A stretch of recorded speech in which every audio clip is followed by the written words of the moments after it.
तो अब मैं स्क्रीन शेयर कर रहा हूं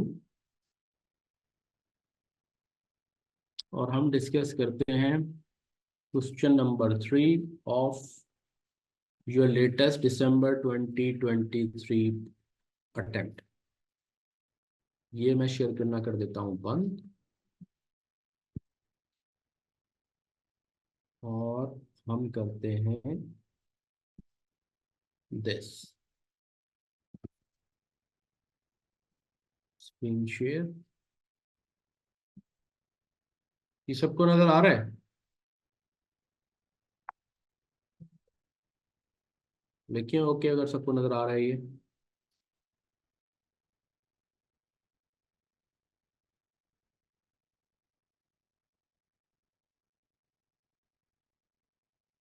कैन एवरीबॉडी सी दिस? ये आ गया question number 3। This is question number 3, our recent December 2023 past paper। इसका पार्ट ए हम अटेम्प्ट करते हैं। अभी पहले हम रीड कर लेते हैं, समझ लेते हैं, और फिर हम अपने जो demo version of the CB software है हमारा, उसमें हम इसको सॉल्व करेंगे। You work in the finance department of Fastol Industries Limited, a company that manufactures machinery used in the medical industry. Currently, the company manufactures X-ray equipment from the main manufacturing plant, which is based in Karachi. The board are considering two potential projects that they believe will lead to an increase in the company share price, right? New manufacturing plant in China. The first project is to establish a new manufacturing plant।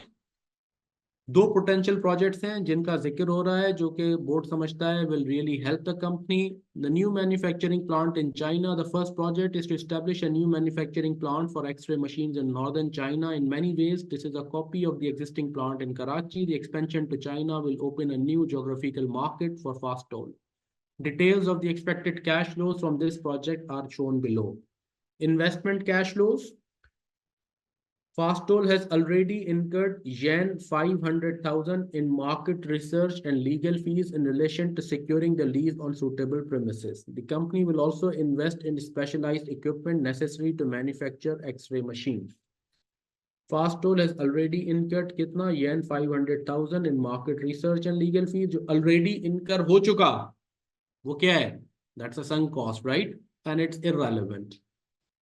अब जो irrelevant है वो ये है कि अब जो future investment जो कर चुके हैं वो तो हो गया। अब आप इन्वेस्टमेंट करें चाइना में या ना करें, that market research has been done and you have already incurred that cost.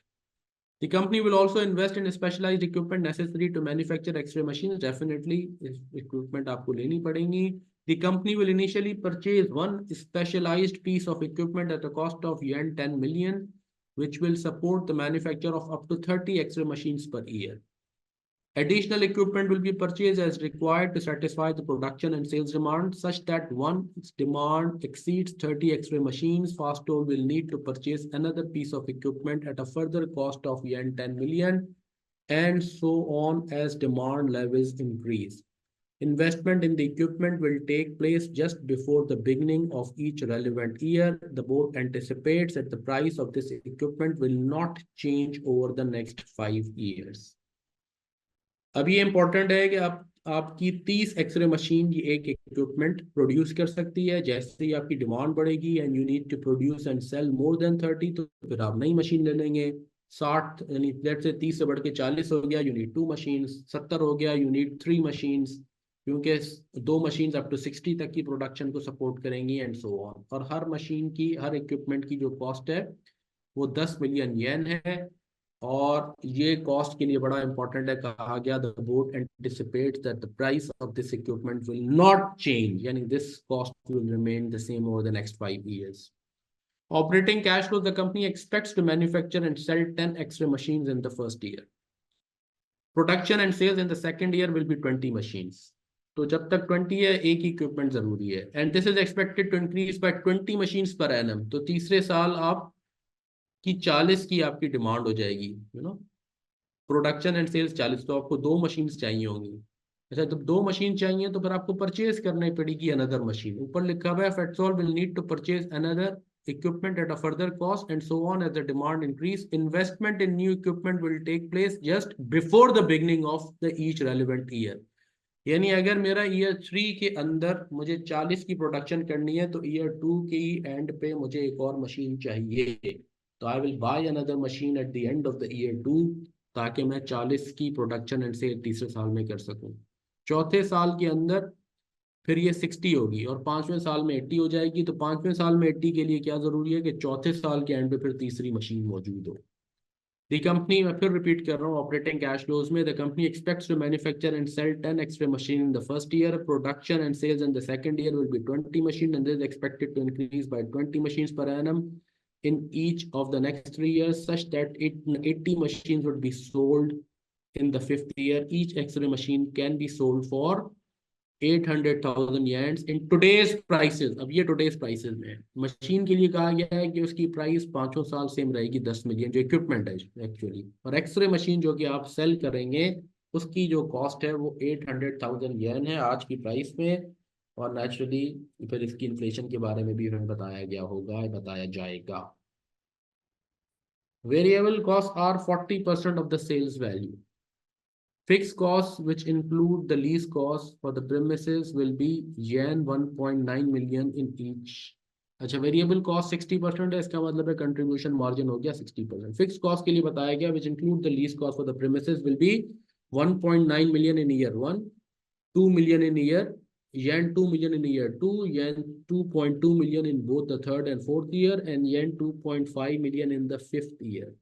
All costs are stated in today's prices। सारी उस किस में है? today's prices में। Operating cash flows are expected to increase in line with inflation। ये सारे cash flows के लिए कहा गया जो कि ऑपरेटिंग में ऊपर आ रहे हैं। और वो क्या है? इसमें सेल्स है, उसमें वेरिएबल कॉस्ट है और उसमें फिक्स कॉस्ट है। Working capital requirement at the beginning of each year is as follows. Working capital requirement के लिए क्या कहा गया? Year 1, year 2, year 3, year 4, year 5, year 6। अब सवाल ये है कि 5 साल तक के सारे कैश फ्लोज हैं, फिर ये छठे साल की भी हमें कहानी बताई गई है कि छठे साल से यानी आपका वर्किंग कैपिटल कांस्टेंट है। तो ये क्यों बताया गया है इसको हम डिस्कस करते हैं। ईयर 1 की बिगनिंग में हमें यानी ईयर 0 पे 4,000 चाहिए, ईयर 2 पे क्यूमुलेटिव 8,000, ईयर 3 पे, ईयर 2 के लिए जो कैपिटल होगा ईयर 1 के एंड यानी बिगनिंग ऑफ ईयर 2, ईयर 3 का जो होगा वो बिगनिंग ऑफ ईयर 3 यानी ईयर 2 के एंड पे 10 and so on. After tax, अच्छा अब इसमें वर्किंग कैपिटल के लिए नहीं बताया गया कि ये इन्फ्लेट हो रहा है या नहीं हो रहा है, यानी ये जो वर्किंग कैपिटल क्यूमुलेटिव है ये नॉमिनल है या रियल है, यहाँ साइलेंट है क्वेश्चन। तो अब ये हमें देखना पड़ेगा क्योंकि ऑपरेटिंग कैश फ्लोज की हेडिंग ऊपर है गिवन है, और ऑपरेटिंग कैश फ्लोज के लिए तो इन्फ्लेशन है, हम अज्यूम कर सकते हैं कि ये भी रियल है और इन्हें इन्फ्लेट कर लें, और हम ये भी अज्यूम कर सकते हैं कि ये नॉमिनल वैल्यूज गिवन है और इन्हें इन्फ्लेट ना करें।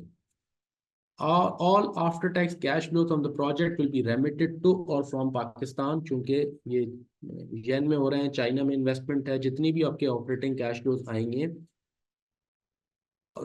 यानी not operating, all after tax cash flows will be remitted to और फ्रॉम पाकिस्तान। शुरू में इन्वेस्टमेंट होगी तो पाकिस्तान से पैसा बाहर जाएगा, बाद में जब कैश इनफ्लोज आएंगे तो will come into Pakistan at the end of the relevant year। remittance होगी। double tax relief is available such that Pakistan tax of 4% is payable at the end of each year। यानी पाकिस्तान में आपको balance 4% tax देना पड़ेगा। क्यों देना पड़ेगा ये हम नीचे देखेंगे। उस क्वेश्चन में कहा गया होगा कोई टैक्स रेट का डिफरेंस होगा पाकिस्तान और चाइना का, वो हम पढ़ते हैं अभी। डबल टैक्स रिलीफ मिल गया, यानी जो टैक्स चाइना में पे किया प्रॉफिट्स पे, that profits are not taxable in Pakistan again except to the extent of, जब डबल टैक्स ट्रीटी होती है तो आपको उस टैक्स का पूरा बेनिफिट मिल जाता है।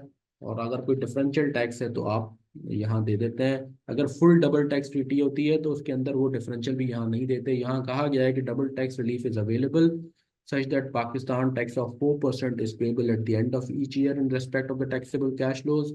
Any operating losses from the venture will be offset against Pakistan operating profit, leading to a relevant tax saving when the loss arises। यानी if there is a tax loss we can simply calculate tax saving। so ये आसान सा काम कर दिया।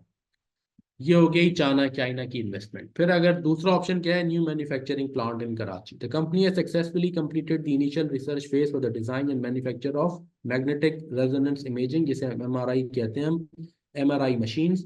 Details of expected cash flows from this project are shown below.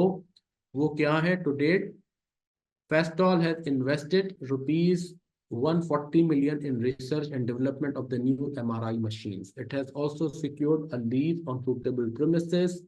New equipment will need to be purchased, costing 15। अच्छा, to date अभी तक Fastol ने क्या किया? Fastol has invested 140 million in research and development. Already invest कर चुके हैं। Again ये भी क्या हो गई? ये sunk cost हो गई, ये irrelevant हो गई। हमारी लैंग्वेज में रेलिवेंट और इररेलेवेंट कैश फ्लो पे ये इररेलेवेंट कैश फ्लो हो गया, क्योंकि ये हो चुका। अब मैं पाकिस्तान में इन्वेस्टमेंट करूं या ना करूं, इट इज इररेलेवेंट। और इररेलेवेंट की डेफिनेशन क्या है? एक ऐसा कॉस्ट का कंपोनेंट या कैश फ्लो का component which is common on both sides of decision alternatives is irrelevant.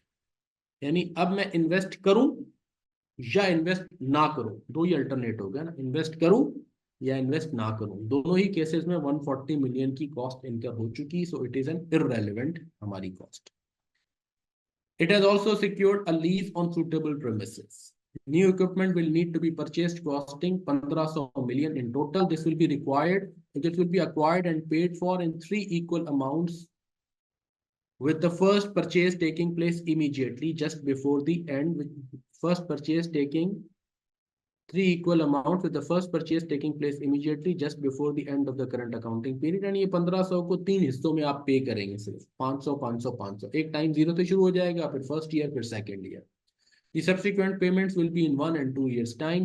You should assume that there is an immediate tax saving as a result of the initial payment.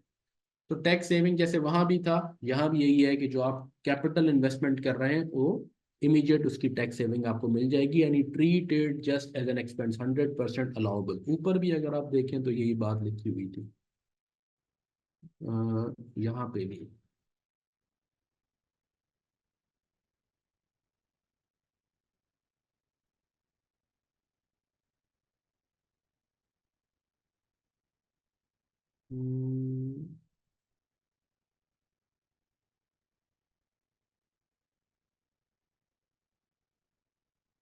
Production and cell,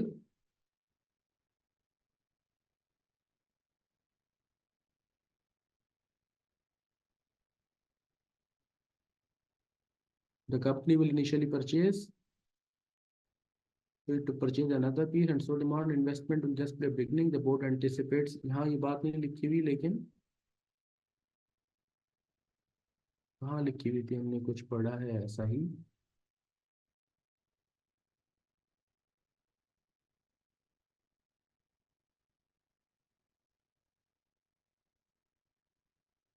double tax relief, profits relevant, तो चलो हो सकता है अभी नहीं आया, सिर्फ यहाँ आ गया है। You should assume that there is an immediate tax saving. Okay.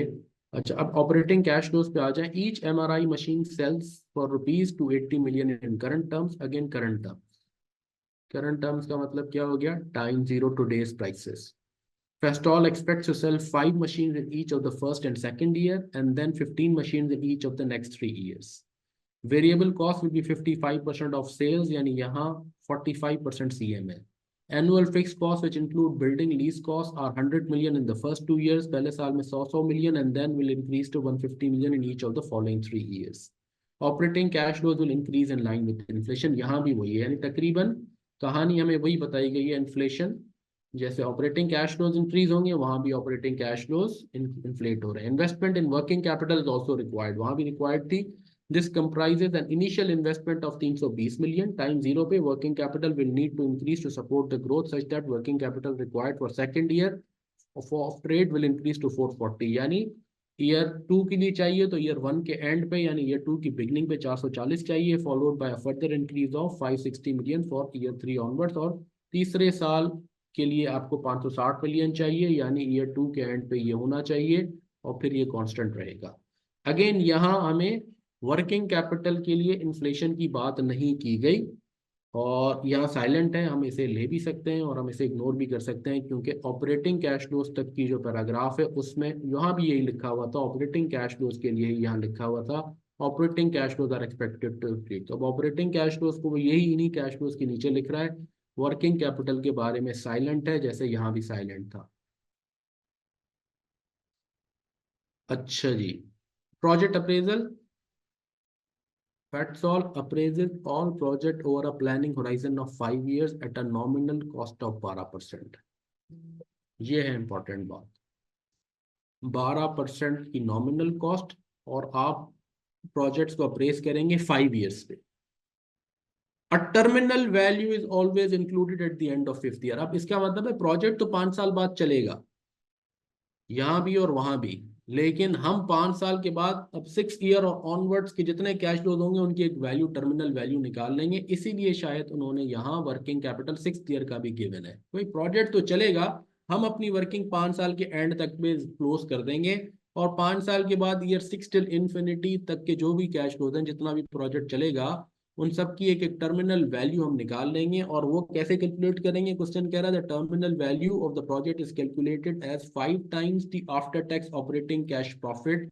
Operating cash profit यानी जो भी अभी आपके ऊपर sales, variable cost, fix cost post tax कर दें उनको, वो ऑपरेटिंग कैश प्रॉफिट हो गया, क्योंकि उनके अंदर अभी कोई डेप्रीसिएशन तो हमें बताई नहीं गई। जो कि डेप्रीसिएशन वाला एलिमेंट है हमारा, वो तो हमारी इन्वेस्टमेंट है, इन्वेस्टमेंट वो नीचे आ जाएगी कैपेक्स, और उसका जो टैक्स है। तो ऑपरेटिंग कैश प्रॉफिट वो मल्टीप्लाई बाय 5 करके टर्मिनल वैल्यू डाल देंगे, जिसके अंदर इक्विपमेंट की वैल्यू भी आ गई, बिजनेस की भी आ गई, वर्किंग कैपिटल भी, सब यानी एज अज्यूम करेंगे 5 साल बाद हम बिजनेस को as a going concern sell off कर लेते हैं, तो ये वैल्यू मिलेगी। या यूं कह लें ईयर 6 से इन्फिनिटी तक की जितनी वैल्यू है कैश फ्लो की, प्रेजेंट वैल्यू, वो ईयर 5 के एंड पे ऐसे आप डिटरमिन कर लें। तो हम ये टर्मिनल वैल्यू डाल देंगे। अदर रेलिवेंट, अब देखें बास क्वेश्चन में हमें कहा जाता है कि ईयर 5 के बाद आप अज्यूम करें कि cash flows are constant till infinity, और हम उनकी एक पीवी निकाल लेते हैं, तो वो भी एक सॉर्ट ऑफ टर्मिनल वैल्यू ही होती है ना, कि value of cash flows beyond a certain period. तो यहाँ उन्होंने कह दिया है कि आप operating cash flows multiply by 5 करके टर्मिनल वैल्यू कर लें। इन्फ्लेशन के लिए बताया गया है कि चाइना में 2% है, पाकिस्तान में 8% है, यानी चाइना में जो कैश फ्लोज हैं ऊपर, अदर देन जो आपके कैश फ्लोज हैं उसके जो कि इन्वेस्टमेंट के कैश फ्लोज हैं, उन पे आपको 2% इन्फ्लेशन होगी, और पाकिस्तान में 8% है। कॉर्पोरेट टैक्स चाइना में 25, पाकिस्तान में 29%। यही वो 4% का डिफरेंस है, देखें, जिसका वो जिक्र कर रहा है यहाँ पे, जहाँ डबल टैक्स की बात थी है। Double tax relief is available such that Pakistan tax of 4% is payable at the end of each year in respect of the taxable cash flows of the project। यानी जो टैक्स आपने China में दे दिया 25%, वो दे दिया। पाकिस्तान में चूंकि 4% डिफरेंशियल है, वो डिफरेंशियल आप जब पाकिस्तानी, हमें पता है जब हम फॉरेन इन्वेस्टमेंट अप्रेजल का क्वेश्चन सॉल्व करते हैं, फॉरेन करेंसी कैश फ्लो, फिर हम उसे लोकल करेंसी में कन्वर्ट करते हैं रेस्पेक्टिव रेट्स पे। जब रेस्पेक्टिव रेट्स पे हम कन्वर्ट करेंगे, तो ऑटोमेटिकली जो पाकिस्तान में आ गए 25% तो टैक्स लग गया, 4% डिफरेंशियल टैक्स ऑन ऑपरेटिंग, जो प्रॉफिट बिफोर टैक्स है चाइना का, उस पर आप लगाएंगे, ये कह रहा है question. Tax is payable in the same year as profits arise, tax same year. Given the specialist nature of the manufacturing equipment required for both projects, both China and Pakistan allow 100% tax relief in the year of acquisition। अच्छा, यहाँ लिखा हुआ है, और वही बात जो वहाँ भी लिखी हुई थी, जैसे यहाँ पाकिस्तान वाली इन्वेस्टमेंट में तो यहाँ भी लिखी हुई थी, you should assume that there is an immediate tax saving as a result of the initial payment. जैसे ही आप पेमेंट करेंगे आपको पास टैक्स रिलीफ मिल जाएगा, यानी जैसे जैसे आप ये इनकर करते जाएंगे, यूं कह लें आपको टैक्स रिलीफ मिल जाएगा। हम यूं लिख लेते हैं, both allow in the year of acquisition, जितनी ईयर ऑफ एक्विजिशन में आपको इमीडिएटली टैक्स रिलीफ मिल जाएगा। Right, right. यहाँ भी कहा जा रहा है हमारा 15% कॉस्टिंग है, will be acquired and paid for, acquired भी और paid for in 3 equal amounts होंगी। तो यहाँ भी एक्विजिशन मनी मशीन के शायद 3 एक्विजिशन के पार्ट्स हैं। फर्स्ट एक्विजिशन, जैसे जैसे एक्विजिशन जैसे होती जाएगी आप उसके हिसाब से उसके टैक्स ले लेंगे, जब हम कैलकुलेशन करेंगे देखते हैं। गिवन दी स्पेशलिस्ट नेचर, फिर रिपीट कर रहा हूँ, मैन्युफैक्चरिंग यानी जनरली तो हमारी इन्वेस्टमेंट पे हम टैक्स डेप्रिसिएशन लगता है, यानी यहाँ इनफैक्ट उनकी treatment is like revenue expenditure, 100% depreciation, 100% उसी वक्त की टैक्स, जितना ही आपने एक्सपेंस किया इन्वेस्टमेंट उस पर उतना ही आपको टैक्स की सेविंग मिल गई इमीडिएटली, टैक्स अलाउबल एक्सपेंस मिल गया। तो sort of capital expenditure is treated like a revenue expenditure, पूरी की पूरी आपको उसकी कॉस्ट अलाउ हो जाएगी immediately. The current exchange rate is CNY, Chinese yen into PKR 1:35, यानी 35 रुपए इक्वल टू 1 CNY। और ऊपर के इन्फ्लेशन रेट्स की बेसिस पे हम क्या करेंगे, हम यूज करेंगे अपनी purchase power parity theory to determine future exchange rates. फिर रिक्वायर्ड क्या है, determine the NPV of each investment option. हर इन्वेस्टमेंट के, ये दोनों जो ऑप्शन है इन्वेस्टमेंट्स, इनकी हम एनपीवी डिटरमिन करें। यहाँ तक क्वेश्चन जब हमने रीड किया है, किसी का कोई सवाल है तो मुझसे डिस्कस करें प्लीज, ताकि फिर अब मैं सॉफ्टवेयर की स्क्रीन ओपन करूंगा और इसे हम मिलके सॉल्व करेंगे। इन द मीन टाइम मैं ऐसा करता हूँ कि व्हाट्सएप ग्रुप में इस क्वेश्चन पेपर को भी भेज देता हूँ, ताकि हमें रेफर करना हो तो we can refer from there. मैं कर रहा हूँ स्क्रीन शेयर डेमो सॉफ्टवेयर की। ये स्क्रीन सबको नजर आ रही है?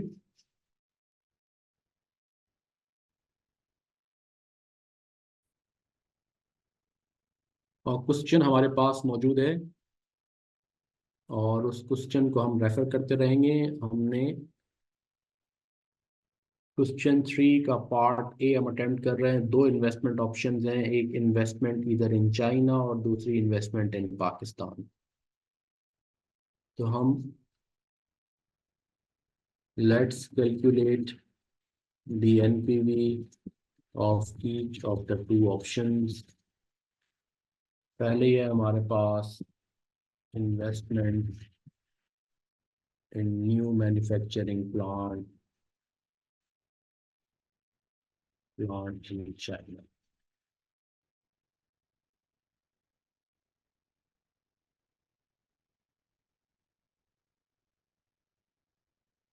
लेट्स लेट्स कैलकुलेट, इसके दो पार्ट होंगे। Let's calculate the foreign currency CNY cash flows first. ठीक है जी। ये लिख के अब हम वर्किंग पे आ गए। वर्किंग सारी होगी हमारी नीचे, विच इज इन स्प्रेडशीट।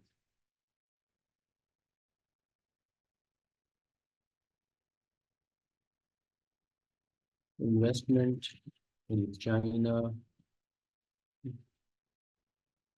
लिखा हुआ है new manufacturing plant in China. ठीक है जी। और ये हमारी कैश फ्लोज इन CNY 1000 कर देते हैं। अब हम स्टार्ट करते हैं ईयर्स। 0, 1, 2, 3, 4, 5, राइट। तो सबसे पहले आना चाहिए हमारा कंट्रीब्यूशन मार्जिन। कंट्रीब्यूशन मार्जिन के बाद फिर आएगा हमारा फिक्स कॉस्ट, उसके बाद फिर हमारी इन्वेस्टमेंट एंड ऑल। तो हम करते हैं कंट्रीब्यूशन मार्जिन,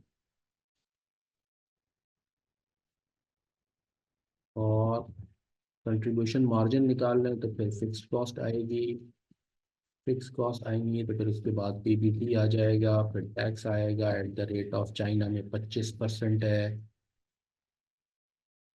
तो ये पोस्ट टैक्स, ये पैड बन जाएंगे। पोस्ट टैक्स कैश प्रॉफिट्स कह लें, जिसे वो जिक्र कर रहा था। पैट आ गया, पैट निकालने की ज़रूरत है हमें, फिर हम कर लेंगे या नहीं है वो भी हम छोड़ देंगे। इन्वेस्टमेंट आएगी फिर initially, investment in specialised equipments यानी कैपेक्स। फिर हमारी उसके बाद है, हाँ, क्या, टर्मिनल वैल्यू। पहले वर्किंग कैपिटल निकाल लेंगे हम, और फिर हम आखिर में करेंगे टर्मिनल वैल्यू। फिर बन जाएंगे ये हमारे नेट कैश। तो पहले हमने इसका पूरा ढांचा बना दिया, और फिर हम एक एक की नेचुरली हमें वर्किंग करनी पड़ेगी थोड़ी बहुत। वो वर्किंग हम इंशाल्लाह यहाँ करते जाएंगे और फिगर्स यहाँ डालते जाएंगे। So this is how. और फिर कैश फ्लोज जब बन जाएंगे नेचुरली, फिर उन कैश फ्लोज को हम कन्वर्ट, अभी इन्हें डिस्काउंट नहीं करेंगे, इन्हें फिर हम कन्वर्ट करेंगे इनटू PKR कैश फ्लोज। फिर PKR कैश फ्लोज पे एडिशनल 4% का टैक्स भी आएगा, फिर उनकी डिस्काउंटिंग होगी। तो हम पहले आते हैं कंट्रीब्यूशन मार्जिन। वर्किंग वन कर लूँ मैं से, और फिर इसे उठाते हैं तो सी, यहाँ डालते हैं वर्किंग वन। Contribution margin. ठीक है जी। अच्छा, और ये ईयर्स वाली कहानी हम उठा ही लेते हैं ताकि ये हमें याद हो कि हम कहाँ कहाँ क्या खड़े हैं। अच्छा, जो सॉफ्टवेयर की लिमिटेशंस हैं वो हमें पता है कि हमें कंट्रोल सी करके एंटर करते हैं तो यहाँ पेस्ट नहीं होता, कंट्रोल वी करना पड़ता है कॉपी के बाद पेस्ट करते हुए। एडिटिंग करते हुए F2 जैसे हमने करना है यहाँ कंट्रीब्यूशन मार्जिन, तो हम F2 करके एडिट नहीं कर सकते, हमें यहाँ एडिट करनी है तो ये टेक्स्ट बार में यहाँ एडिट करनी पड़ेगी एंड सो ऑन। तो अब आ जाए हम कंट्रीब्यूशन मार्जिन। तो CM पर यूनिट क्या है? CM per unit inflating again at the rate of 2% per annum। Time zero पे जो हमें CM गिवन है वो क्या गिवन है, हम क्वेश्चन पढ़ें। हम 8 लाख येन में हम ये कर सकते हैं, राइट। क्वेश्चन ने हमें बताया ऑपरेटिंग कैश फ्लोज पे आइए। The company expects to manufacture and sell 10 x-ray machine in the first year. इसी पैराग्राफ का आखिरी जुमला पढ़ें। Each x-ray machine can be sold for yen 800,000 in today's prices. हमारी सारी फिगर्स किसमें है? ये हम हमेशा जब लिखते हैं ऑल फिगर्स इन, खैर ऊपर लिखा भी है CNY 1000। तो हमारी है 800,000, इसको मल्टीप्लाई करें with what? Variable cost are 40%, तो इनटू 60% कर दें। कंट्रीब्यूशन मार्जिन 60% ऑफ सेल्स, यहाँ लिख देता हूँ 60% ऑफ सेलिंग प्राइस SP, और ये आ गई फिगर। अब इसे हम इन्फ्लेट करते जाएं इंटू 1.02। ठीक है जी। अच्छा, 8 लाख है तो हम 800 कर देते हैं क्योंकि हम 1000 बना रहे हैं, तो ये बन जाएगा 480। और 40% वेरिएबल कॉस्ट है तो naturally 60% are our is our contribution margin. Question ने कहा है variable cost are 40% of the sale value. अब ये हो गया इसका 2% इन्फ्लेशन, और ये हमारे पास आ गई फिगर्स। हमारे पास क्वांटिटी पर ईयर क्या है? क्वांटिटी सेल्स या सेल्स क्वांटिटी क्या लें? Annual sales quantity. पहले साल हमारी जो सेल्स है वो है जनाब, क्वेश्चन ने कहा है will be able to sell 10 units. Production and sell second year will be 20, और फिर 20 से बढ़ती जाएंगी। फिर होगा दिस प्लस 20, फिर होगा दिस प्लस 20, तो ये 6, दिस प्लस 20, फिर दिस प्लस 20 यानी 80। और क्वेश्चन ने कहा भी है such that 80 machine would be sold in the 50। तो टोटल CM क्या बन गया? अब हमारा पास टोटल कंट्रीब्यूशन मार्जिन आ गया जनाब, दिस इनटू दिस, ये फिगर बन गई। और इसे हम सिंपली ब्रैक कर दें, राइट। प्राइसेस को हम 2 डिजिट तक कर सकते हैं,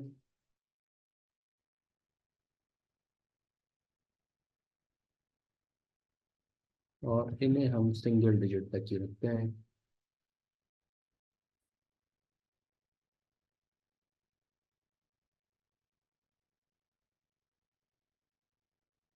ये हमने उठाई फिगर्स कंट्रीब्यूशन मार्जिन की और यहाँ से कॉपी कर दी।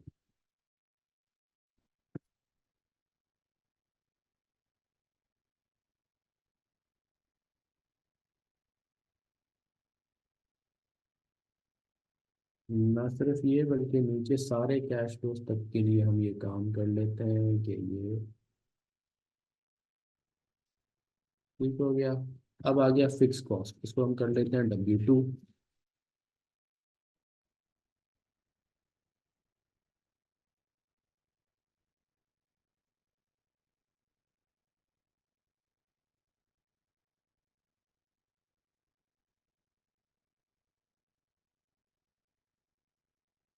यहाँ भी हम ईयर्स उठा लेते हैं।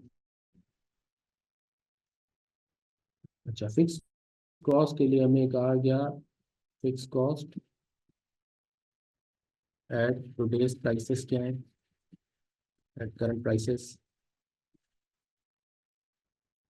ये हमें ईयरली बताई गई है। तो ये इन फिगर्स को हम यहाँ डालते हैं। हमें बताया गया है फिक्स कॉस्ट के लिए कि जी fix cost which include lease cost premises की will be 1.9 million in year one. 1.9 million का मतलब 1900 कर दें यहाँ, नेगेटिव साइन के साथ ही कर देता हूँ मैं क्योंकि कॉस्ट है। 1900 यहाँ हो गया, फिर यहाँ क्या है क्योंकि हम इन थाउजेंड कर रहे हैं, यहाँ 2 मिलियन, फिर यहाँ क्या आ गया 2.2, फिर यहाँ क्या आ गया हमारे पास फोर्थ एंड फिफ्थ ईयर में, थर्ड एंड फोर्थ 2.2 रहेगा, 2.2 million in both the third and fourth year and 2.5 in the fifth year, 25 double. अब इनको क्या होना चाहिए, अब इनकी इन्फ्लेशन होनी चाहिए। Fix cost inflated at the rate of 2%। अब ये ईयर वन की जो है इसे हम मल्टीप्लाई करें 1 + 2%। आप सब कैलकुलेशन देख रहे हैं, power power year one, right. और इसे हम अगर ड्रैग कर लें तो हर एक की पावर के हिसाब से, अब यहाँ पावर ऑटोमेटिकली 2 हो गई, यहाँ पावर 3 हो गई, पावर 4, क्योंकि हर साल इन्फ्लेशन है। ये सब टुडेज प्राइसेस पे है, ये इंपॉर्टेंट है इन्फ्लेशन। वहाँ तो कंट्रीब्यूशन मार्जिन क्या था, हमने पिछले साल क्योंकि कांस्टेंट था पिछले साल, यानी यहाँ हमने इसको 1.02 ऑफ दिस कर दिया तो इफेक्टिवली 2 साल की इन्फ्लेशन हो गई। यहाँ इसको मजीद 1.02 से किया तो तीसरे साल की इन्फ्लेशन हो गई एंड सो ऑन। यहाँ इन प्राइसेस को हमने रेस्पेक्टिव इन्फ्लेशन, ये फिफ्थ ईयर है, करंट प्राइसेस पे है तो 5 साल की इन्फ्लेशन लगेगी, हमने इसे उठाया और 5 साल की इन्फ्लेट कर दिया। ये इंपॉर्टेंट एलिमेंट है कैलकुलेशन का जिसे आपने ढंग से करना है, इसमें गड़बड़ नहीं करनी।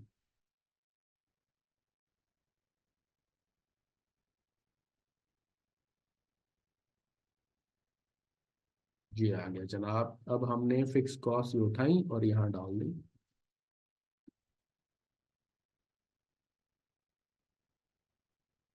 सबसे उठाया और ड्रैग कर दिया क्लियरली।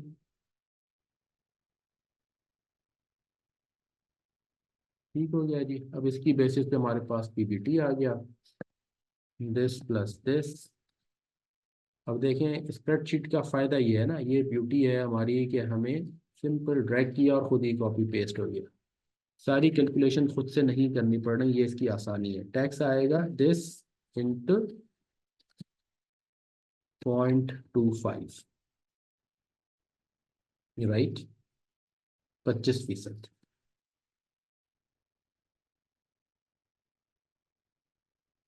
और ये बन जाएगा पैट,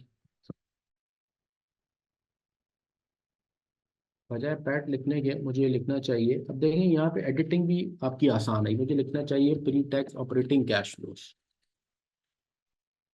अब इसमें इन्वेस्टमेंट कैश फ्लोस यानी उसका टैक्स नहीं है, ये post tax operating cash flows. और जहाँ अब मैं इक्विपमेंट की कॉस्ट लाऊंगा तो इक्विपमेंट पे भी टैक्स सेविंग होगी, तो अब वो मैंने रो अगर ऐड करनी है, मैं गया यहाँ और इंसर्ट कर दी रो जो मिस हो गई थी। आसानी है, यहाँ एडिटिंग बड़ी आसानी से हो सकती है, कोई चीज़ आपसे मिस हो गई, अब कैलकुलेशन नॉर्मली वैसे करते हुए आपके अपने हैंड रिटन जो है, जो आपकी आंसर स्क्रिप्ट होती है, उसमें फिर आपको काट पिट करनी पड़ती है, और यहाँ काट पिट की ज़रूरत नहीं है, यहाँ एडिटिंग बड़ी आसान है। Tax on capex, tax saving on capex gain at the rate of again 25%। अब इन्वेस्टमेंट इन स्पेशलाइज्ड इक्विपमेंट कैसे होगी, आइए इसे हम इसकी वर्किंग 3 बना देते हैं।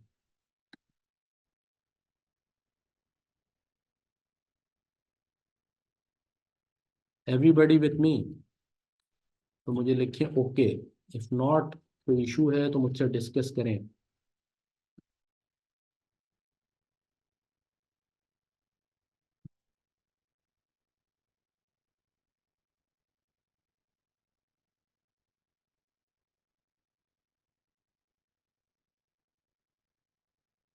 अब देखें जो प्रोडक्शन क्वांटिटी है ना, प्रोडक्शन एंड सेल्स क्वांटिटी, वो मैं पहले यहाँ से कॉपी करता हूँ, इसी की बेसिस पे हमारी मशीन बनेगी ना।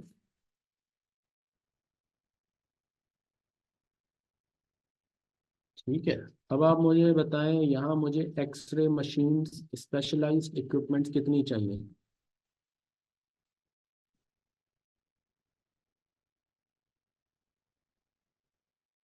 इस साल मुझे चाहिए एक, यहाँ भी चाहिए एक, अब 30 से बढ़ गया, यहाँ दो चाहिए, यहाँ दो चाहिए, और यहाँ तीन चाहिए। इन्वेस्टमेंट इन द बिगनिंग, एक एक मशीन की इन्वेस्टमेंट कितनी है, हर मशीन के लिए हमें कहा गया कि उसकी कितनी कॉस्ट है, वो हमें क्वेश्चन में लिखी हुई है 10 मिलियन येन। तो मुझे यहाँ इसका मतलब है एक 10 मिलियन चाहिए, येन इन थाउजेंड में। यहाँ दूसरी इससे पहले चाहिए इस साल, क्योंकि अगर मुझे ईयर 3 में दो मशीन चाहिए तो ईयर 2 के एंड पे मुझे ये चाहिए मशीन यहाँ, क्योंकि क्वेश्चन क्या कह रहा है, फिर रिपीट कर रहा हूँ मैं। इस पैराग्राफ का जो इन्वेस्टमेंट कैश फ्लोज है, इन्वेस्टमेंट इन चाइना, इसका सेकंड लास्ट पैराग्राफ पढ़े। Investment in the new equipment will take place just before the beginning of the each relevant year, before beginning. यहाँ मुझे 3 सीरी चाहिए, तो मैं यहाँ एक और इन्वेस्टमेंट कर लूंगा 10 मिलियन येन की। ये है मेरी इन्वेस्टमेंट। ईयर ऑफ एक्विजिशन भी यही है, ईयर ऑफ इन्वेस्टमेंट भी हमारा यही है, राइट।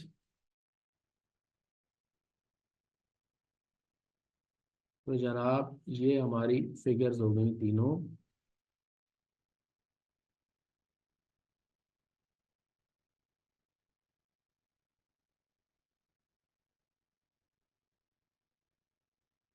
और ये उठाई हमने और यहाँ डाल दी,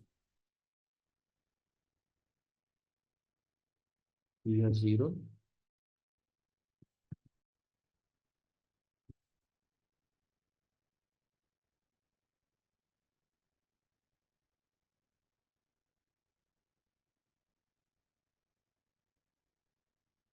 और इसे उठाया और ड्रैग कर दिया आपने, तो आपके पास सारी कॉपी हो गई खुद ही। यहाँ जाओ मेरी, अब इस पे आप टैक्स सेविंग 25% इस पे लगा दें, माइनस साइन के साथ, इंटू 0.25,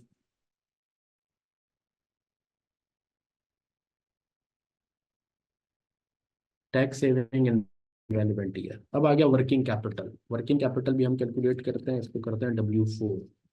ठीक है जी। टर्मिनल वैल्यू पहले निकाल लेता हूँ मैं। ईयर 5 में टर्मिनल वैल्यू शुड बी, जो post tax operating cash profit ही है, इसको मल्टीप्लाई बाय 5 करते हैं, सिंपल, दैट्स इट।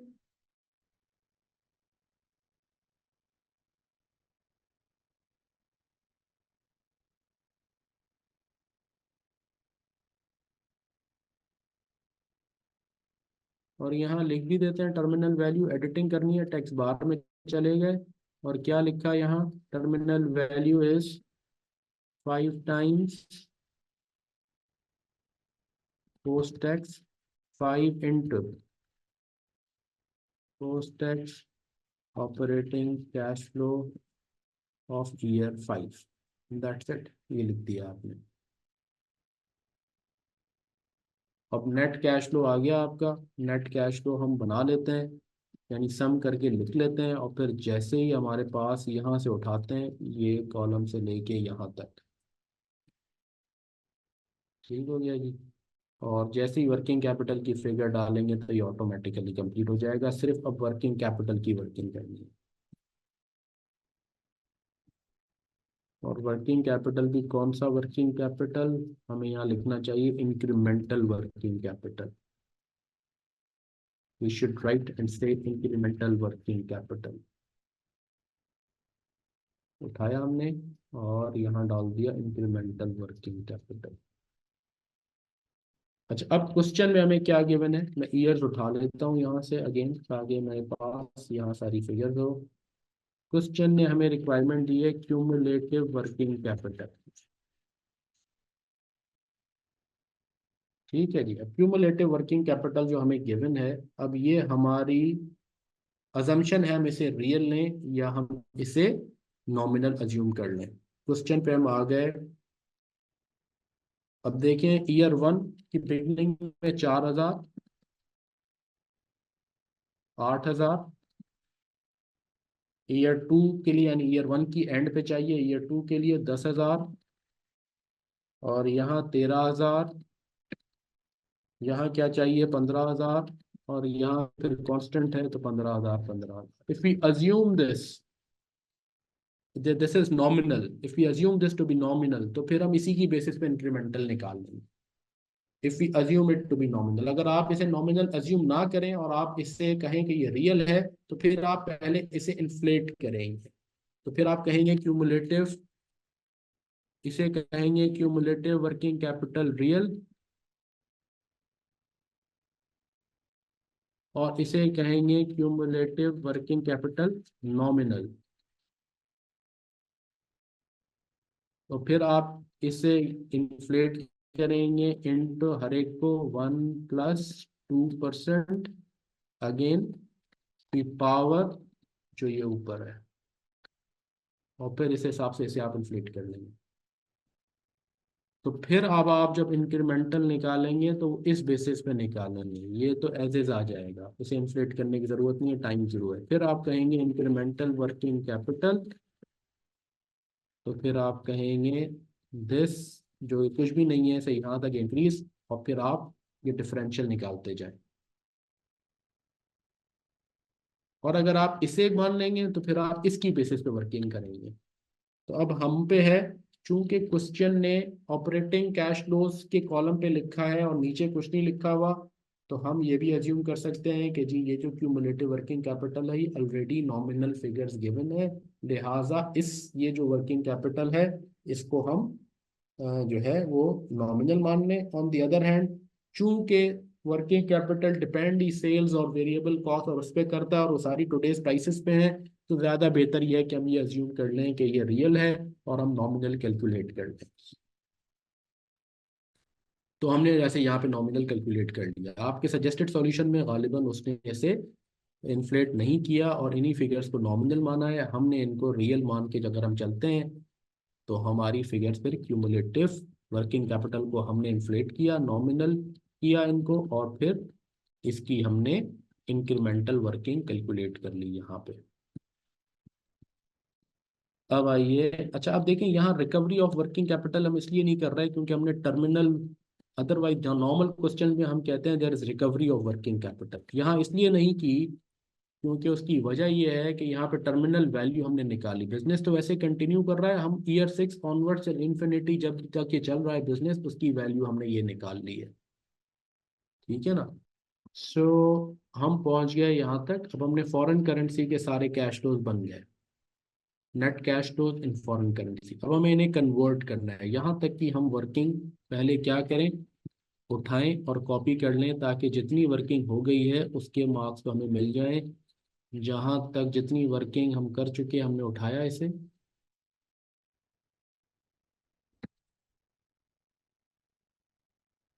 और हमने पेस्ट करना शुरू कर दिया। और जैसे हमने पहले भी कहा था, मैक्सिमम यहाँ सिर्फ ये करते हैं फॉर्मेटिंग में कि हम इसे राइट अलाइन कर दें आप यहाँ मैक्सिमम, बाकी आपको कोई फॉर्मेटिंग करने की ज़रूरत नहीं है नीचे, ये हम कई बार डिस्कस कर चुके हैं सॉल्व करते हुए।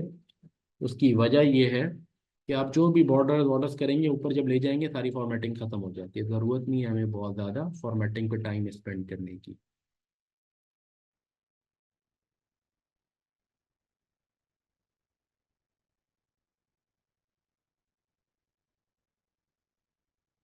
ये हो गए जनाब हमारे फॉरेन करेंसी के कैश फ्लोज। अच्छा उसकी अब सारी वर्किंग भी हम नीचे से उठाएं और कॉपी करें। लेट्स गो, एक एक करके वर्किंग को उठाते जाएं और उन पर कॉपी करते जाएं।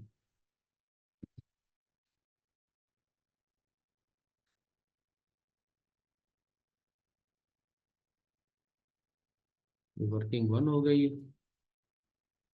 तो नीचे आ गए हम,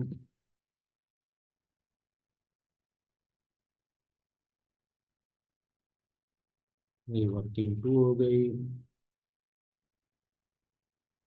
फिर हम नीचे आ गए working three, investment in specialised equipments, year wise क्या है,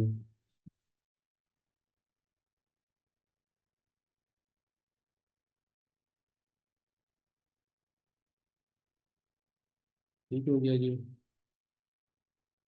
अच्छा, और उसके बाद आखिरी वर्किंग है हमारी वर्किंग फॉर वर्किंग कैपिटल की।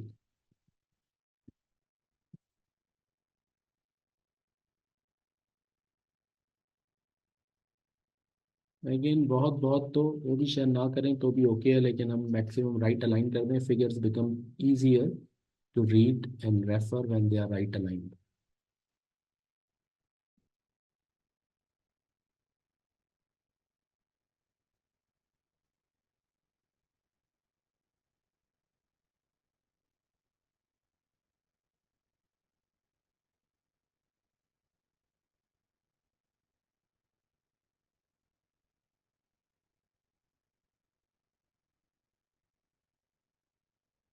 ये हो गए चारों वर्किंग। अब हम आइए, let's convert the foreign currency cash flows into local currency. For that local currency यानी पीकेआर, फॉरेन करेंसी यानी CNY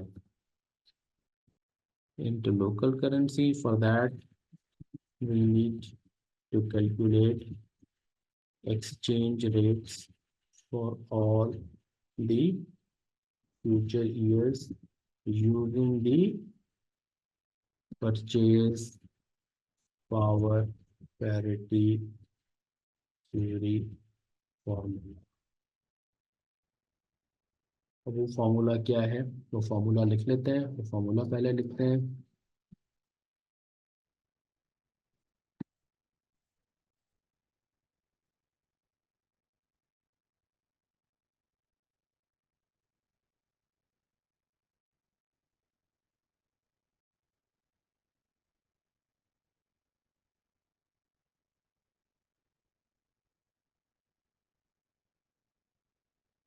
वो फार्मूला कहता है कि G S F future rate divided by S zero spot rate is equals to,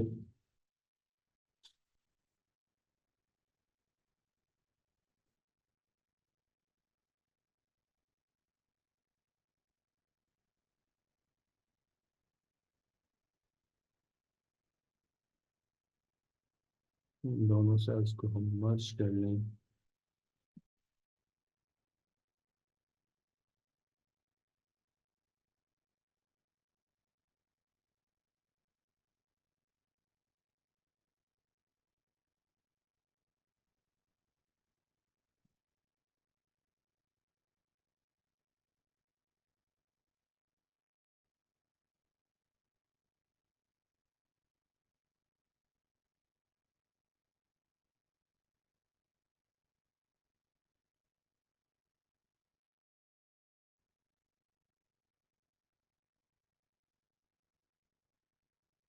merge and centre इन दोनों sales को। ठीक हो गया जी। अच्छा, अब ये आता है 1 प्लस वो H percentage HA percentage, currency A है, और यहाँ आता है 1 plus HB percentage, currency A पर करेंसी बी। हमारे पास जो इस वक्त एक्सचेंज रेट है वो ऐसे है कि PKR जो हमारा है उसके लिए गिवन है 35 पर CNY, तो हम उसकी बेसिस पे चलेंगे। और नीचे गिवन है हमें क्वेश्चन में 35, तो हमारी currency A is PKR, currency B is CNY। तो ये हमने उठाया और ऊपर यहाँ लिख दिया यूजिंग दी फॉर्मूला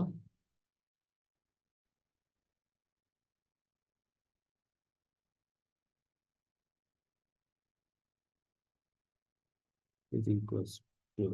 ठीक है जी। अब ये एग्जामिनर को पता है, इतना एग्जामिनर पढ़ा लिखा है कि इस फॉर्मूले को हम यूज़ कैसे करेंगे। इस फॉर्मूले की बेसिस पे अब हम एक्सचेंज रेट डिटर्मिन कर लेते हैं, और एक्सचेंज रेट्स डिटर्मिन करके फिर हम कैलकुलेशंस करते हैं अपनी। अब हम इस सीन स्प्रेडशीट को बड़ा कर देते हैं, ईयर्स उठाते हैं यहाँ से।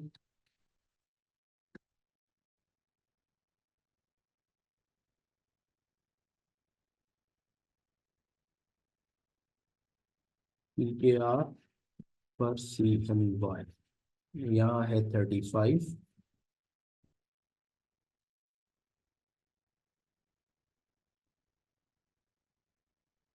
थोड़ा सा नीचे कर लेगा इसको।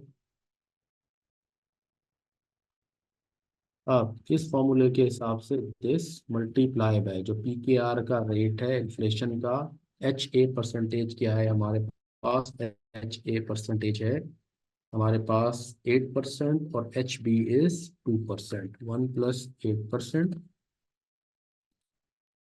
Divided by 1 + 2%।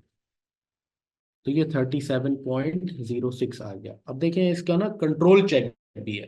PKR की इन्फ्लेशन ज्यादा है, currency having higher inflation rate हमने पढ़ा है is expected to depreciate against a currency which a comparatively lower inflation rate.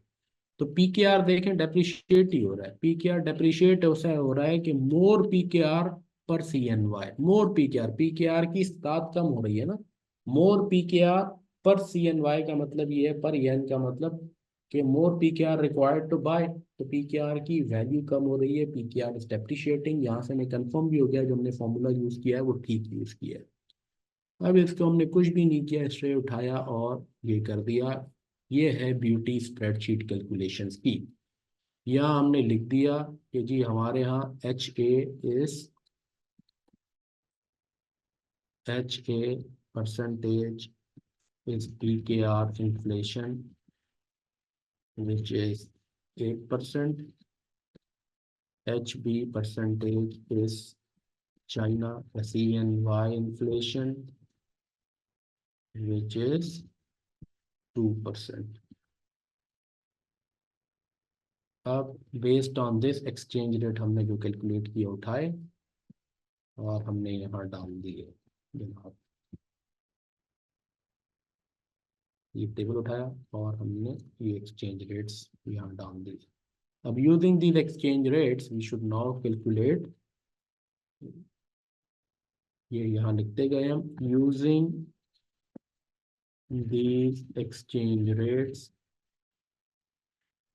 the cash flows in PKR और PKR 1000 कर देते हैं और as follows in local currency bracket में PKR 1000 और as follows। अब देखिए ये भी फायदा है ना एडिटिंग का, आपने एक चीज लिखी उसको थोड़ा चेंज किया टेक्स्ट एडिटर के अंदर, तो the kind of benefits you have of using the software, I mean this is immensely beneficial.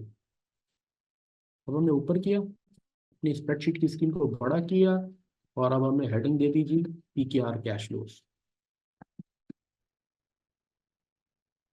PKR cash flows, local currency cash flow, PKR 1000 उठाया आपने ईयर,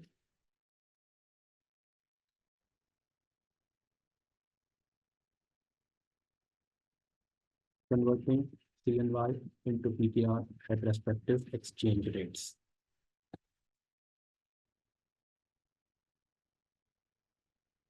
बस रेट्स का वर्ड भी यूज कर लिया बहुत है। अब आपने उठाया यहाँ net cash flows into multiply किया जनाब इससे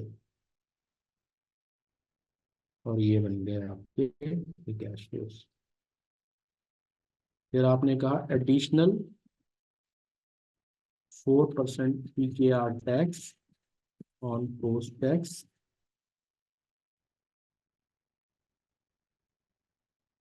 जो आपके प्रॉफिट्स हैं और उस पर भी टैक्स।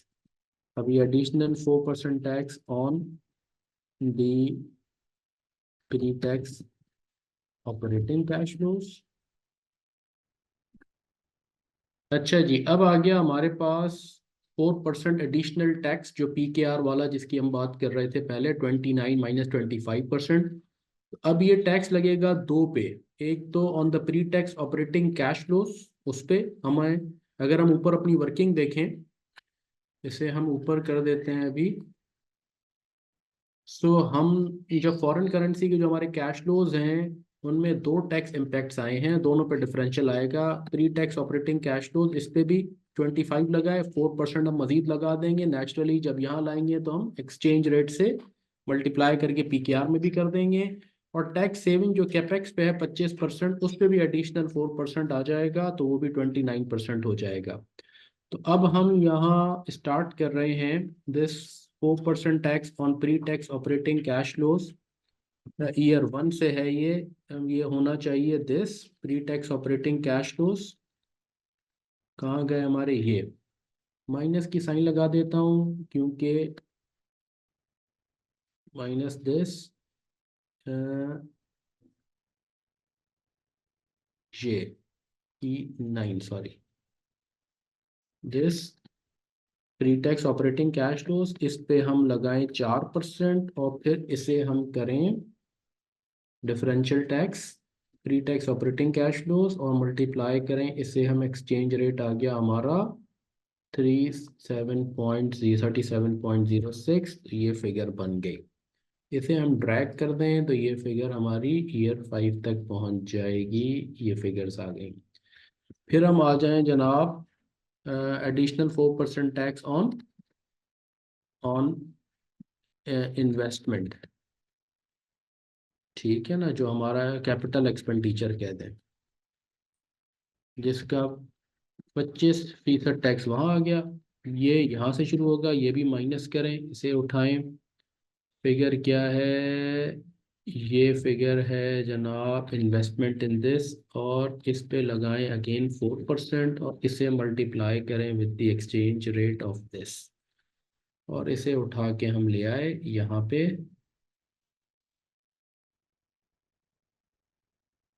ये आ गया हमारे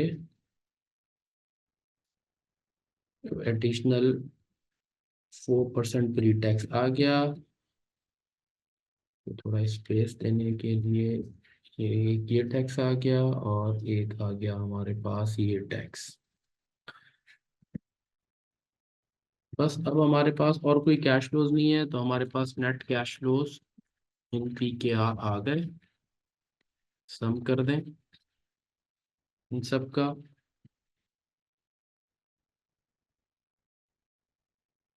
कंट्रोल सी कंट्रोल वी, फिर इसकी हम पीवी निकालेंगे, present value at the rate of 12%। अच्छा जी, उसके बाद ही हम एक साथ ही फॉर्मेटिंग कर लेते हैं। ये this divide by 1 plus 12% into power, ये पावर आ गया, और ये जीरो, तो इसकी तो जो प्रेजेंट वैल्यू है टाइम जीरो की ग्रॉस वैल्यू उसके बराबर ही आ जाएगी। हम यहाँ ले गए, और फिर इन सब को जब टोटल करेंगे तो बनेगी एनपीवी।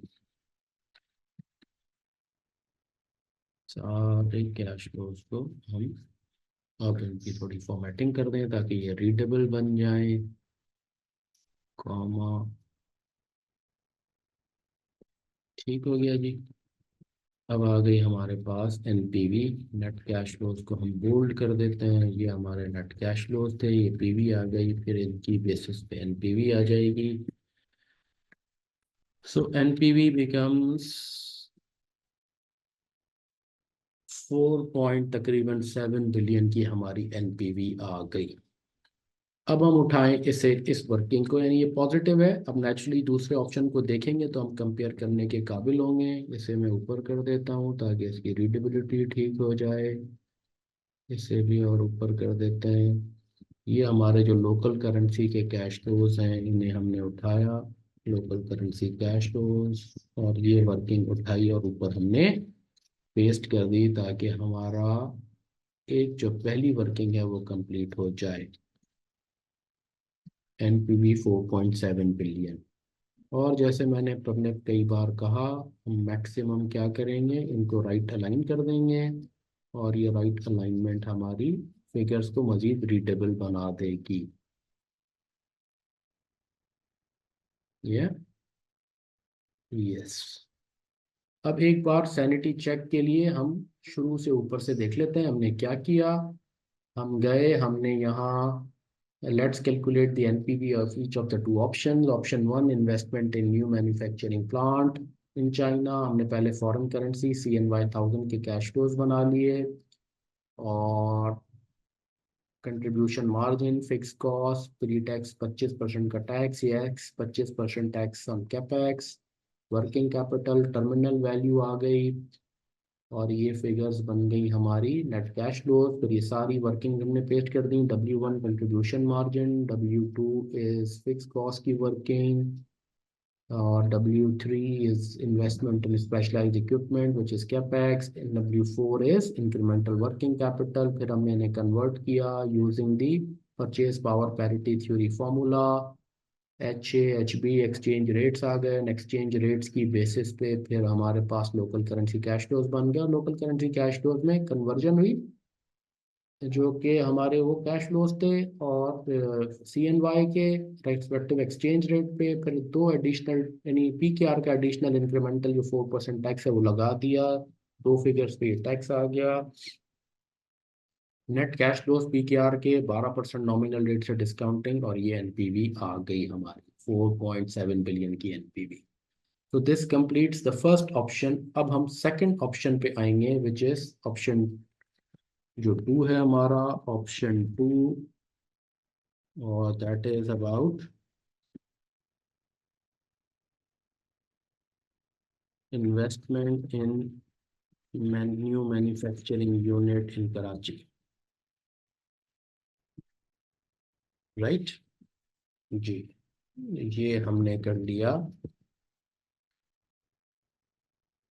अब देखें इसमें हम, अगर हम नीचे देखें तो हमने तकरीबन सारा जो प्रोसेस उसके लिए किया है, पहली वर्किंग के लिए, वही चीज़ हम अगर यहाँ कर लेंगे तो हमारी ज़िंदगी आसान हो जाएगी। ये स्प्रेडशीट का फ़ायदा है जो हम यहाँ यूज़ कर सकते हैं। अब हम इसे ऊपर कर लिया हमने।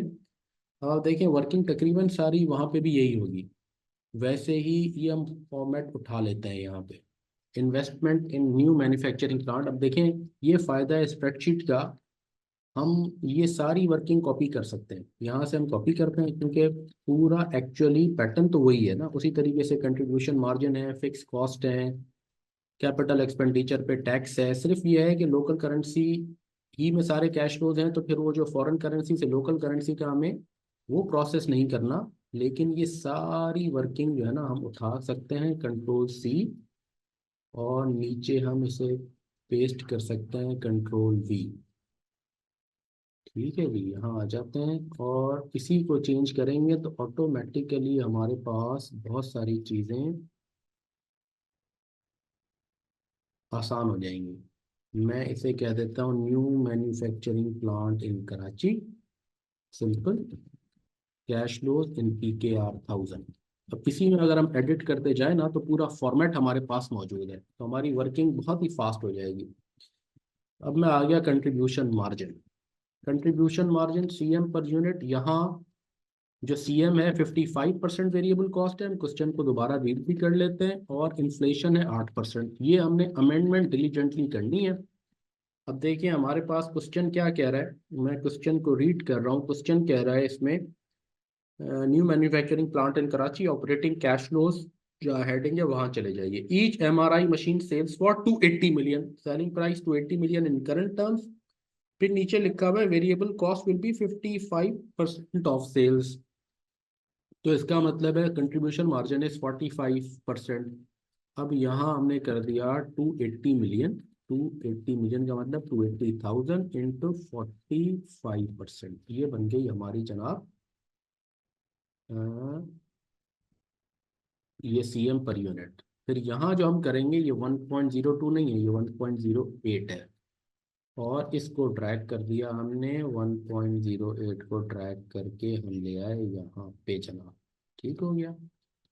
वही हम हर पिछले साल पे हम 8% इन्फ्लेशन लगा रहे हैं, तो ऑटोमेटिकली हमारी प्राइस बन रही है। नंबर ऑफ यूनिट्स हमें बताया गया है, इसी में कहा गया है क्वेश्चन में कि जी नंबर ऑफ यूनिट्स पहले 2 सालों में 5 हैं, हम फिर भी रीड कर लेते हैं, और अगले 3 सालों में 15 हैं।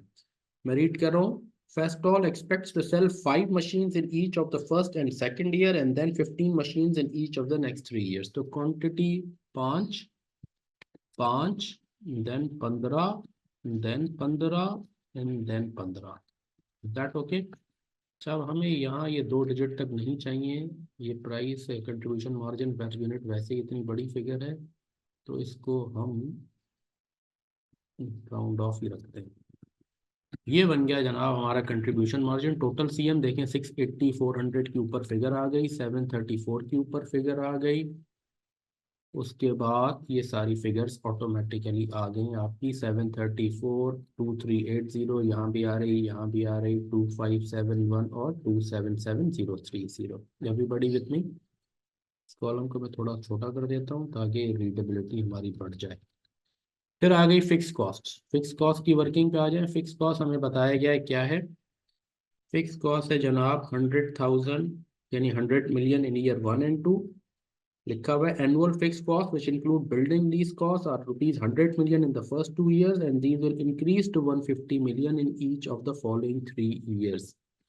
तो यहाँ कर दूं मैं 100 million, 1000 है ऑफ कोर्स, और यहाँ बन जाएंगी 150 माइनस 150,000, राइट। और ये 150,000 और ये भी 150,000। अब इन्फ्लेशन जो है ना, यहाँ 2% की जगह लग रहा है इन्फ्लेशन 8%। ये सारी रियल फिगर्स हो गई। अब हमने इधर 2 की जगह कर दिया 8% और इसे उठाया और ड्रैग कर दिया जनाब 8% के हिसाब से। तो ये फिगर्स बन गई ऑटोमेटिकली आपकी। और ऊपर चेक कर लेते हैं कि यही फिगर्स आ गई। 108, 116, 188, 108, 116, 188, ये फिगर नीचे से उठ के आ गई। ये 22399, 22399। तो ये 2 वर्किंग्स हो गई। अब इसके बाद pre tax operating cash flow खुद ही बन गया, यस। फिर आ गया टैक्स। अब टैक्स यहाँ 25 की जगह क्या परसेंटेज है, 29% है।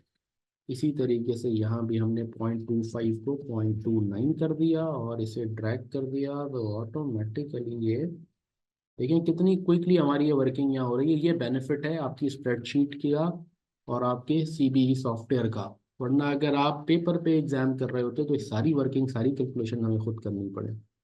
ये प्लस हो गया जनाब, this this this this this.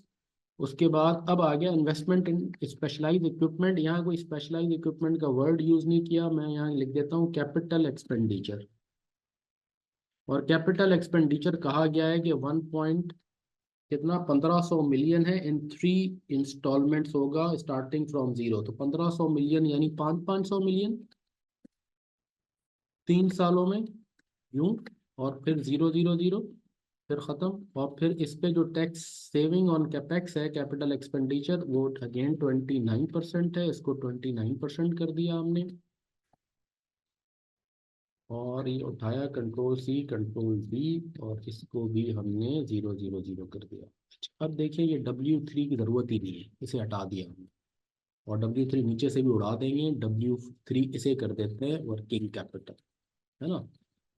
अब देखें इसकी ज़रूरत ही नहीं है हमें, इसकी हमें ज़रूरत ही नहीं है। और हमने ये उठाया, ख़त्म किया। W4 को ये उठाया, इसी को W3 कर देंगे। इसको उठाया कंट्रोल एक्स और इसको हमने यहाँ कर दिया कंट्रोल वी और ये कर दिया कंट्रोल W3 जनाब, ठीक है जी। अच्छा, अब ये जो फिगर्स है अगेन वर्किंग कैपिटल वाला पैराग्राफ हम पढ़ लेते हैं। वर्किंग कैपिटल के बारे में क्या कहा गया, investment in working capital is also required, this comprises an initial investment of 320 million. तो हमें 320,000 यहाँ आ गया। और फिर it increases to 440 for year 2 है, तो ईयर 2 के में चाहिए, तो ईयर 2 की beginning and then 560 million, 560 million यहाँ आ गया।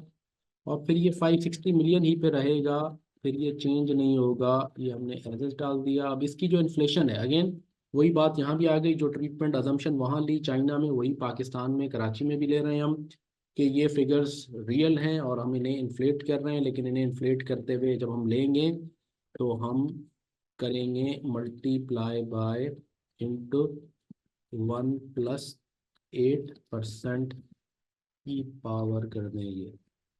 अब हम इन्हें ले रहे हैं not on the face value, not as real values, not as nominal values. और इनको हमने इन्फ्लेट कर दिया और इनकी बेसिस पे हमारी ये इंक्रीमेंटल वर्किंग कैपिटल आ जाएगा डिफरेंशियल। उठाया हमने और हमने ये फिगर्स बना ली। ज़रा इनको फिगर्स को फॉर्मेट कर लेते हैं, नंबर्स पे जाते हैं और इन्हें यूँ कर देते हैं यहाँ से भी। तो अब देखें ये आ गई इंक्रीमेंटल वर्किंग कैपिटल की फिगर्स, इन्हें उठाते हैं और ऊपर हम डाल देते हैं क्योंकि ये आ गई इंक्रीमेंटल वर्किंग कैपिटल की फिगर्स 320। अगर हम वर्किंग कैपिटल की गिवन फिगर्स को यहाँ नॉमिनल अज्यूम कर लें तो ऊपर भी वही करेंगे, सेम ट्रीटमेंट बस बेसिकली करनी है हमने, क्योंकि हमने वहाँ भी उनको रियल अज्यूम किया तो यहाँ भी हमने रियल किया। आपके सजेस्टेड सॉल्यूशन में उन्होंने नॉमिनल किया हुआ है, बट दैट्स ओके। लेकिन हमारी ये अजम्पशन इसलिए ज़्यादा बेहतर है इन दैट सेंस क्योंकि वर्किंग कैपिटल बनेगा सेल्स से, स्टॉक से, कॉस्ट के कैश फ्लो से, और जब वो सब रियल हैं तो it's more pragmatic to assume कि वर्किंग कैपिटल की फिगर्स भी गिवन रियल हैं और इन्हें हमें इंक्रीज करना है। और याद रखिएगा जब हम इन्फ्लेट करते हैं वर्किंग कैपिटल को तो क्यूमुलेटिव वर्किंग कैपिटल को इन्फ्लेट करते हैं, बाद में इंक्रीमेंटल निकालते हैं, ना कि पहले इंक्रीमेंटल निकाल के इन्फ्लेट करें। ये बात हमने पढ़ी हुई है, सिर्फ मैंने इस बात को और एम्फेसाइज करके रिपीट कर दिया। अब ये फिगर्स आ गई। उसके बाद टर्मिनल वैल्यू एक बार चेक कर लेते हैं। Terminal value is 1,I77, which is actually this figure, post-tax operating cash flows, cash profits multiply by 5, this into 5। ठीक हो गया जी। और ये सम कैश फ्लोज आ गया नेट। अब हम यहीं पे ही, अब हमें चूंकि कोई कन्वर्जन नहीं करनी है, पीकेआर के ही कैश फ्लोज हैं, तो हम यहीं पे दो तीन रोज ऐड करके यहीं अब हम कर देते हैं प्रेजेंट वैल्यू भी यहीं निकाल लेते हैं, PV of cash flows at the rate of 12%, और फिर एनपीवी भी हम यही निकाल लेंगे। तो हम पीवी निकालें, इसकी तो पीवी एज इज आ जाएगी। ये जो कैश फ्लो है इसे डिस्काउंट करें 1 + 12% से पावर 1, और फिर हम इसे ही ट्रैक कर दें। नॉमिनल रेट हमें गिवन है और इन सब का जब सम कर लेंगे हम तो हमारे पास ये फिगर आ जाएगी एनपीवी की।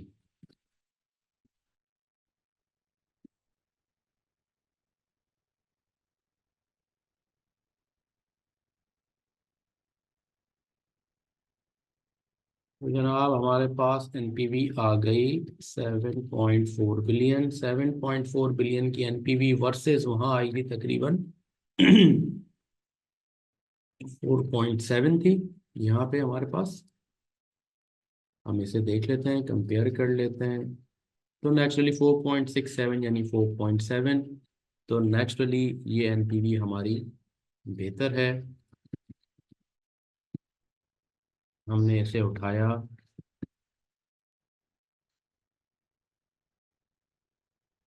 कैश फ्लो एनपी के आर, कंट्रोल सी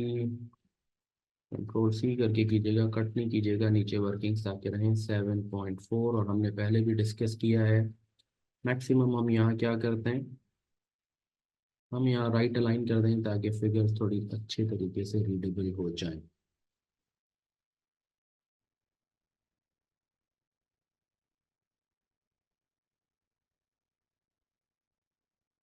थोड़ा ना इसको यहाँ ले आए हम। ठीक हो गया जी।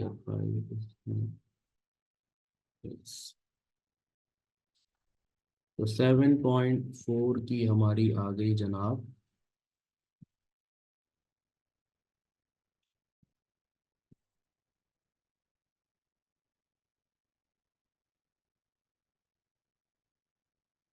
7405530। अब ये वर्किंग 1 2 3 इन्हें भी कॉपी पेस्ट कर लेते हैं यहाँ, एक एक करके उठा लेते हैं इन वर्किंग्स को और इनको कॉपी पेस्ट कर लेते हैं।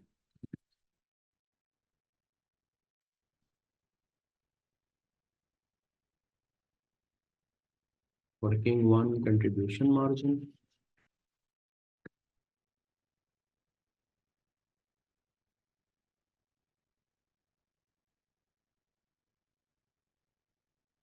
working to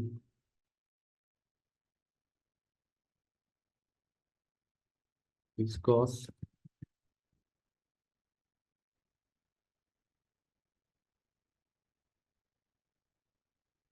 working 3 is your incremental working capital.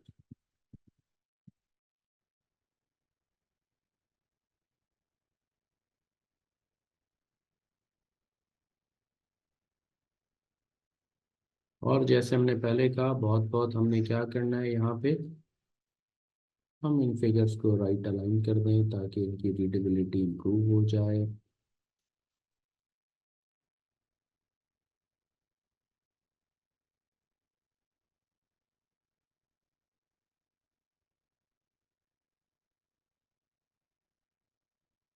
Right, अब from a sanity check perspective हम एक बार पूरा रीड कर लेते हैं।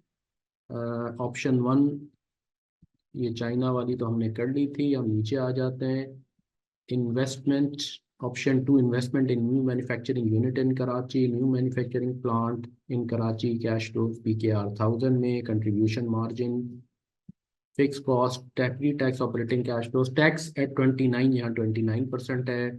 Post tax operating cash flows आ गए, उसके बाद कैपिटल एक्सपेंडिचर आ गया ईयर 0 से, फिर इस पे saving again 29%, incremental working capital, terminal value, cash flows, PV और NPV। और नीचे हमने देख लिया हमारे पास तीनों, W1 कंट्रीब्यूशन मार्जिन आ गया विच इज़ 126, 136। ओके, इनको भी हम राइट अलाइन कर देते हैं फिगर्स को फॉर बेटर रीडेबिलिटी।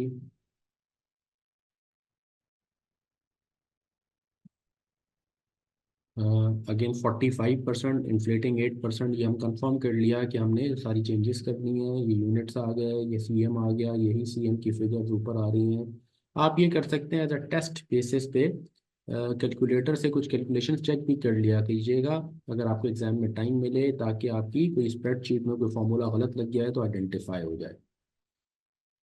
तो ये अगर हमारा CM आ गया, उसके बाद ये हमारी दूसरी वर्किंग आ गई, फिक्स कॉस्ट की वर्किंग। इन फिगर्स को भी हम राइट अलाइन कर देते हैं फॉर बेटर रीडेबिलिटी। अच्छा, ये भी inflating at the rate of 8% आ गया, 100 million, 100 million. Incremental working capital, real, nominal और ये डिफरेंशियल आ गया। तो यूं हमारी NPV आ गई 7.4 की वर्सेस 4.7 बिलियन। यहाँ यहाँ 7.4 बिलियन रुपीज़ एंड बिलियन है, क्योंकि हम मिलियन की फिगर्स हैं और 1000 में है तो ये बिलियन बन जाएगा। तो अगर हम प्योर NPV परस्पेक्टिव से बात करें तो of course investment in Karachi plant is far more beneficial, it is generating more NPV of course, और रिस्क भी कम है। फॉरेन जो इन्वेस्टमेंट होती है उसके साथ उसके allied risk in terms of political, economic, exchange rate की फ्लक्चुएशन होते हैं, यहाँ वो भी नहीं है। सो अगर हमसे स्ट्रेट रिकमेंडेशन सिर्फ पूछी जाए तो इस सिर्फ पार्ट की बेसिस पे, इतनी जो डेटा गिवन है उसकी बेस पे हम यही कहेंगे कि investment in Karachi plant is far better. या अगर आपने कोई चीज़ बोल्ड करनी है, टैलिक करनी है, ये थोड़ी बहुत अगर आपको करना चाहें तो आप कर लें, जैसे ईयर्स हैं तो आपने यहाँ इनको टैलिक कर दिया है दिखाने के लिए। थोड़ी बहुत फॉर्मेटिंग अगर आपको शौक है तो आप ऐसे पूरा कर सकते हैं, मज़ीद कुछ करने की ज़रूरत नहीं है आपको। बेहतर यह है कि आप टाइम एग्जाम में स्पेंड करें in doing certain calculations on calculator to recheck कि आपकी जो स्प्रेडशीट की वर्किंग्स हैं वो स्प्रेडशीट की वर्किंग्स ठीक हुई हुई हैं। दूसरा, ये स्प्रेडशीट की वर्किंग्स आपने कट करके ऊपर नहीं ले जानी, कॉपी करके ले जानी है, ताकि नीचे एग्जामिनर के पास रेफरेंस के लिए मौजूद रहे कि आपने कैलकुलेशंस करते हुए किन किन फिगर्स के साथ क्या किया है, फॉर्मूलाज वगैरह मौजूद हैं। ताकि कहीं गलती भी है तो वो एक आध गलती के जो मिस्टेक के मार्क्स हैं वो आपके कटें ज़्यादा। यानी this is sort of rough working sheet for you, but it is should be available for examiner. ऊपर कॉपी करना हमारे लिए ज़रूरी है, जो भी वर्किंग जब तक ऊपर कॉपी नहीं होगी will not be considered for marking. ये बात कई बार आपके एग्जामिनेशन के जो गाइडलाइंस हैं उसमें लिखी भी हुई है और हम भी ये रिपीट करते रहे। तो अब with this, if this is clear, so we now conclude this 3 part A, and then we will start doing now part B। ठीक हो गया जी, थैंक यू सो मच।